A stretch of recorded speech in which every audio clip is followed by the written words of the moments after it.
Eu sou Newton Torres, da Double Consult, Headhunter, ajudando as empresas a encontrar talentos no mercado de trabalho. Fazemos também a parte de alinhamento, treinamento, reposicionamento também de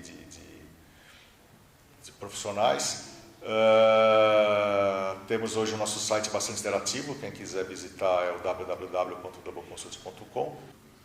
E também estou aqui na TV Relacionamento.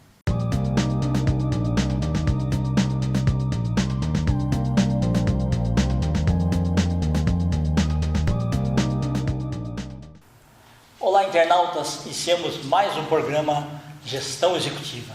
E hoje o nosso programa está todo bonito, porque temos aqui uma personalidade muito irradiante. Doutora Sandra Mara Tenchina, gratidão, muito obrigada pela sua presença aqui. Eu que agradeço, professor, uma honra imensa. Tanta sabedoria ter você aqui, tá? Obrigado. A honra é toda minha, muito prazer conhecê-lo pessoalmente, enfim. Obrigado. Estou honrada de estar aqui. Ok, os agradecimentos à Cida Dias, né? Agradecer a professora Cida Dias, que nos apresentou, então um grande beijo e um abraço para a Cida Dias. Perfeito. Sandra, conta um pouquinho para os nossos internautas onde você nasceu, né? Um pouquinho da sua trajetória profissional, o quanto você tem estudado, né? E o quanto que você tem a sua veia empreendedora e por que você foi para a área de humanas. Bom, vamos lá. Bom, eu nasci no interior do Paraná, na cidade de Telêmaco Borba, mas com 2 meses meus pais mudaram para Paulo Frontin. Então eu me considero frontinense e ali é uma colônia de ucranianos, fiquei ali até os 15 anos.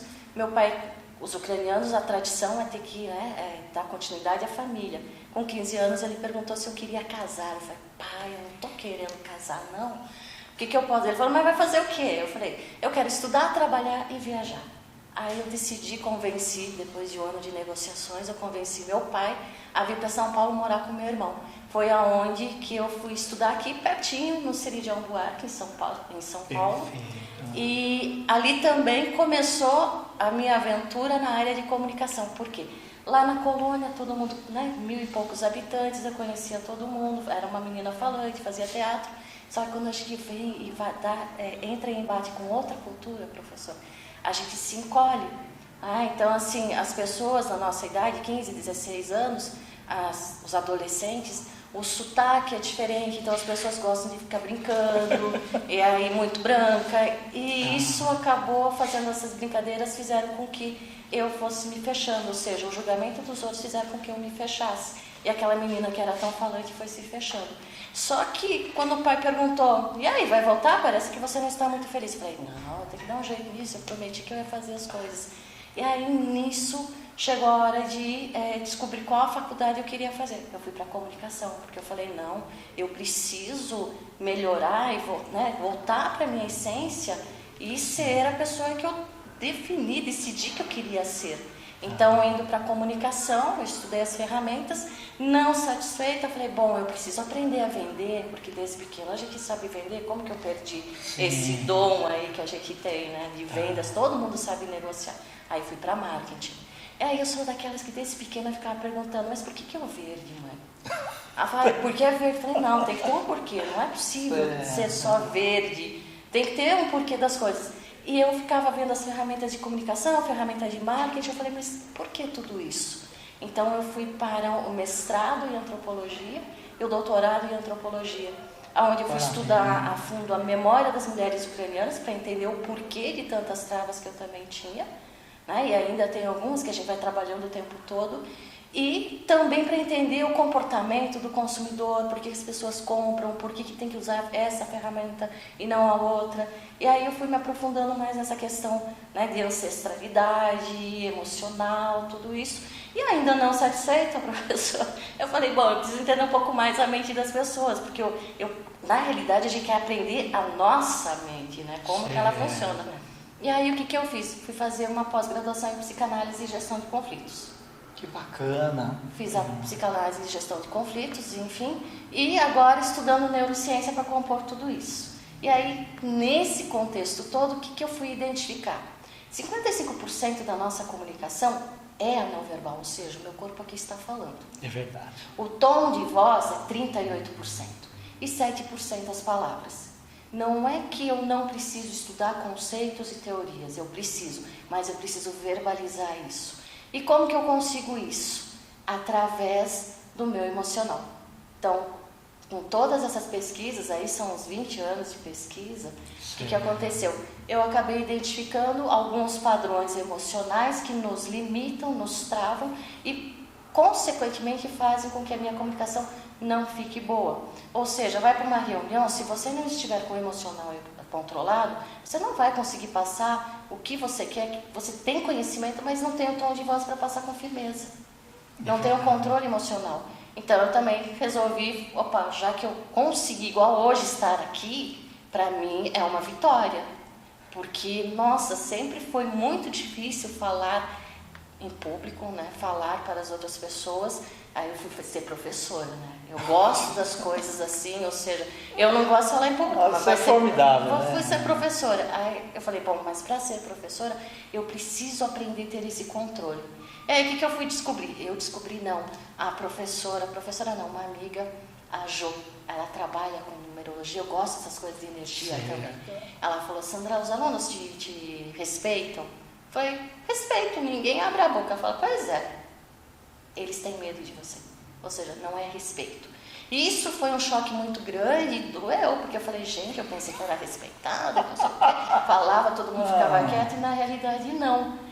Eu tinha o quê? Mas foi importante, né? Sim. Que legal. E aí eu fui percebendo, falei, doeu. E eu tenho um professor que eu considero como amigo também, o Léo, ele na psicanálise dizia, se doeu, pega que é seu. Né, que aí a gente tem que trabalhar. Então, o que eu fiz? Eu já, antes mesmo do Léo falar isso, eu já fui trabalhando. Então, entendendo o meu emocional, trabalhando as crenças, as travas, eu fui identificando esses padrões e colocando, exercendo isso no meu dia a dia. Então, hoje, eu tenho mais flexibilidade em sala de aula, eu tenho mais, ou seja, eu tenho respeito, sim, hoje dos alunos. E isso me deixa muito feliz. E para poder ajudar os outros, aí eu falei, bom, vamos lá. Então, eu estou dando cursos. Aí, dessa coisa toda do presencial, agora a gente, internet, tem que dar aula à distância. Foi complicado também começar a falar para uma câmera. Ok. Porque você olha, você tem os alunos, você vê a reação e você vai trabalhando com isso. Agora aqui eu não estou vendo ninguém. Eu estou vendo aqui o senhor muito gentil, enfim, me recebendo, e aí até a gente fica mais calmo conversando. Se bem conversando não, estou eu falando, né? Você percebeu que eu não falava antes na vida, agora estou falando até demais. Então, aí aprendi a falar com a câmera. Então, tudo isso sempre foi um desafio. E, nesse contexto, eu criei e desenvolvi um curso para a gente aprender a trabalhar o quê? O emocional. Que eu preciso, para ter inteligência emocional, que as empresas pedem muito, e eu atuei também na área administrativa, o que é necessário? Inteligência emocional. Mas se eu não tenho o emocional controlado e a comunicação boa, a coisa não acontece. Então, uma coisa leva a outra. Então, para ter uma boa comunicação, tem que ter o emocional controlado para que eu possa verbalizar tudo que eu quiser da forma mais correta, eficiente possível. Você falou assim, tem que ter o equilíbrio, porque senão fica só retórica, e aí não dá credibilidade. Né? Você realmente se achou na área de humanas? Né? Sim, eu até queria fazer agronomia. Não passei por um ponto. Chorei, mas chorei. Aí uma amiga falou, Sandra, vamos comigo só participar, enfim, me acompanhar, porque foi fazer a faculdade de comunicação. E eu já estava, aquela coisa, eu preciso melhorar.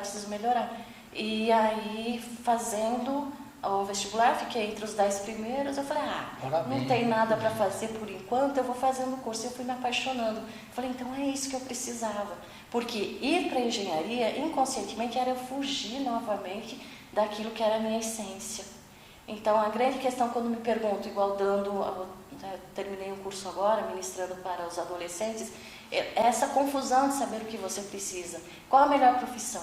A melhor profissão é aquilo que você gosta. e está ligado à sua essência. Se está ligado à sua essência, significa que é ser você, é ser para ter. Você está fazendo aquilo que você ama e durante o processo você vai adquirindo as coisas que você sempre sonhou, carro, casa, viagens. Agora, se você falar, melhor profissão é ser médico, e não é a minha essência, o que vai acontecer? Essa pessoa ela vai lá, ela será médica, médico, enfim, para agradar o quê? Os pais. Sim, a profissão que os pais talvez gostariam de ter, queria que o filho tivesse. E tem muito disso. E aí o que acontece? Como você ama muito, isso tudo acontece muito inconscientemente. A pessoa começa a falar, e aquilo, bom, eu vou agradar meu pai, minha mãe, então eu farei, sim. Isso, a medicina, por exemplo, aí você começa a ter para ser. Eu serei médico, depois eu vou conseguir tudo que eu preciso materialmente, né? A questão material. Faz uma programação, né? E aí, quando eu terminar, aposentar, eu vou viver o meu sonho. Não, a gente tem que viver o sonho no dia a dia. Perfeito. Não, muito bacana. Olha, você foi brilhante, viu? Em todas as colocações. Você falou uma coisa muito importante da parte principalmente de vendas, porque todo mundo compra por duas únicas razões: necessidades e desejos. Sim. Isso se chama interesse. Sim. Né? Então, tudo, a parte de marketing, você deve ter gostado muito de marketing também, né? Olha, eu ministro todas as disciplinas de marketing. Perfeito. E aí o que eu faço? Como eu tenho a antropologia, tenho as outras que é mais voltado para o humano, eu trago mais para essa questão de humanizar mais uma venda, por exemplo, uma negociação. Porque tem que ser ganha-ganha. Se só você ganha e o outro não, complica, você só vai fazer a primeira venda.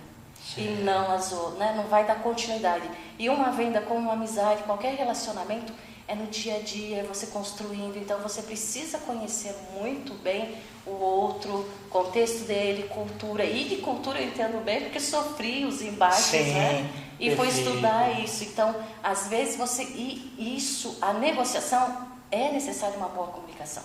E para você ter uma boa comunicação, você precisa conhecer o outro no contexto dele. Que a gente fala que é a escuta atenta ou a escuta ativa. Sim. Quem é o outro? Mas no contexto dele. Aí a gente vai para a antropologia. Goethe, se colocar no lugar do outro. Sim. E ao se colocar no lugar do outro, eu quando estou me colocando, o que acontece? Eu sei quem ele é. E eu respeito ele do jeito que ele é e vou fazer a venda para ele, não pensando só em fazer a venda por si, mas eu satisfazer realmente e fazer com que essa pessoa sinta feliz com aquilo que ela adquiriu e que isso seja contribuição para ela, porque se não for contribuição, ela vai ficar muito frustrada e ainda vai falar mal de você. Ele não pode sentir que você está empurrando alguma coisa. Sim. Mas que aquilo vai fazer um benefício, né? Ou para ele ou para a empresa. Sim. E negociação é o tempo todo, né, professor? Nós dois aqui negociando, estava negociando ali com câmera também. Exato. Enfim, a gente vai negociar. E em casa também. Quantas vezes a gente deixa de ser para se adaptar, para agradar, e a gente não negocia de uma forma legal, correta, e o outro daí se aproveita e você fica frustrado, daí não sabe por que você está tendo depressão, por exemplo. É verdade. Porque você deixa de ser você vai falando amém, amém para tudo, só que chega uma hora que você fala, mas não está dando. Então, olha as negociações e essa comunicação que nós temos que ter no nosso dia a dia. E está tudo ligado, né? Emocional, comunicação, a forma como eu negocio. Então, é uma coisa, eu sou apaixonada por isso, então eu acho muito intrigante, emocionante e fantástico a mente do ser humano. Então, agora com a neurociência, eu olho algumas coisas e falo, está explicado, é isso que acontece. Então, assim, quando pergunto, Sandra, como que funciona, né, o teu curso? Você vai, porque eu dou aula também nos cursos de graduação, gestão, psicologia. Perfeito. Então, psicologia social, cotidiano, comunitário. Você vai usar ferramentas da psicologia? Dependendo do padrão, eu vou usar um tipo de ferramenta. Porque essa coisa de colocar você num quadradinho e ter uma fórmula, não vai funcionar. Não é? Cada um tem um jeito diferente de ser e eu tenho que entender isso, o jeito que ele é. Até para eu negociar uma mentoria, até para eu ter um psicólogo, para fazer um trabalho de terapia, eu preciso conhecer o histórico dessa pessoa. Senão eu não consigo negociar e ele vai sair frustrado e não vai conseguir resolver o problema dele. Então, é uma das coisas, até uma crítica que eu faço, eu até ouvi ontem um colega, né, o Alexandre Patrício, eu eu sou fã dele também, aí ele falando assim, que tem algumas pessoas que têm autores e teóricos, enfim, de estimação. Não largo aquilo, se ela tem que ser Lacan, se é Jung, tem que ser Jung, e não pode ver o resto. Não, tem que ver o que aquela pessoa precisa. Exatamente. E você vai usar a melhor ferramenta, porque nem todas as ferramentas vão servir para aquilo. E muitas vezes você tem que adaptar, né? E pegar coisas além daquilo, né? E também fazer adaptação. Igual a antropologia, eu trago muita coisa da antropologia, a questão dos ancestrais, que impacta diretamente na forma como nós vivemos hoje. Então, e assim, eu sempre falo, a gente tem que honrar muito os nossos antepassados, os nossos pais, avós, porque se você chegou até onde você chegou, é graças a eles. Sem dúvida. Então, muito que eu percebo, as pessoas, porque meu pai me deu isso. Não, ele te deu a coisa mais preciosa do mundo, a vida. A vida. O resto são desdobramentos. Sim. O resto, ok, não gostei daqui, tá bom, posso mudar. Perfeito. Então, assim, a grande questão nós temos escolhas, né? É verdade. E as suas escolhas que levaram você até aqui. As minhas escolhas fizeram com que eu viesse hoje conversar contigo pessoalmente e estou aqui encantada. Eu fico muito grato, foi uma das melhores entrevistas que eu fiz, viu? Nossa, ficou muito feliz. Poder ser contribuição. É uma das coisas que eu, desde pequena, eu fui vendo, né? Você quer saber qual é o seu propósito? Lembra o que você fazia na infância, seus sonhos. Eu adorava dar aula desde pequeno.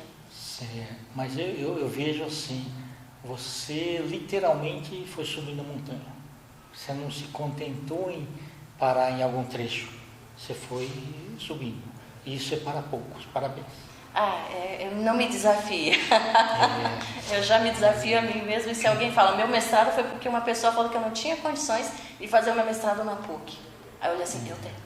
E eu fiz mestrado e doutorado lá. Parabéns. Sandra, nós estamos em estudantes finais, eu quero que você volte outras vezes, tá? Será um prazer. E queria que você deixasse uma mensagem para os internautas, principalmente aqueles que ainda não escolheram carreira, alunos de ensino médio, tá? De estado particular, e também os seus contatos. Tá bom. O que eu posso falar, né, eu sei que é muito complicado na idade de 15, 16 anos definir o que você quer, mas uma das coisas que você pode fazer lembra na sua infância quando você brincava, do que você brincava, pergunta para os seus pais, para as pessoas que estão próximas a você, quais são as suas habilidades e o que você entende que você é bom, o que os outros dizem que você é bom, e aí você começa a analisar disso tudo e coloca no papel, porque o nosso cérebro, professor, ele precisa estruturar, ele precisa de estruturas, então colocando no papel, ele vai entender melhor. E aí, nesse contexto, você vai ver de tudo que eu sonhei na minha vida, o que eu posso vender, o que eu posso trabalhar, como eu posso ser contribuição através do meu trabalho. Porque você sonha, você tem um propósito, e o propósito a gente desenvolve através do trabalho. Que aí a gente quer contribuição cada vez mais para as pessoas. Tá? E aí, eu tenho agora, estou lá com o Instagram, agora estou nessa coisa aí de... Perfeito. Online, internet, então pode me seguir, pode fazer perguntas, enfim, eu respondo bastante coisas lá, @SandraMaraTemchena, tem o YouTube também, que eu estou começando a trabalhar mais coisas lá, enfim, serão todos muito bem-vindos e, agora na próxima quinta-feira eu começo com aulas gratuitas para falar como a gente trabalhar essa emoção para a gente melhorar o nosso dia a dia, então todos são muito bem-vindos, às 20 horas, entra lá no meu grupo de WhatsApp, é só entrar na minha bio, tem o grupo de WhatsApp e vocês podem participar das minhas aulas gratuitas, ao vivo, pelo Zoom aí, e a gente vai conversar bastante coisa, tá bom? Perfeito. Internautas, com os agradecimentos então a essa fantástica professora, Sandra Maratemchena, nós finalizamos mais uma Gestão Executiva. Grande abraço e até a próxima.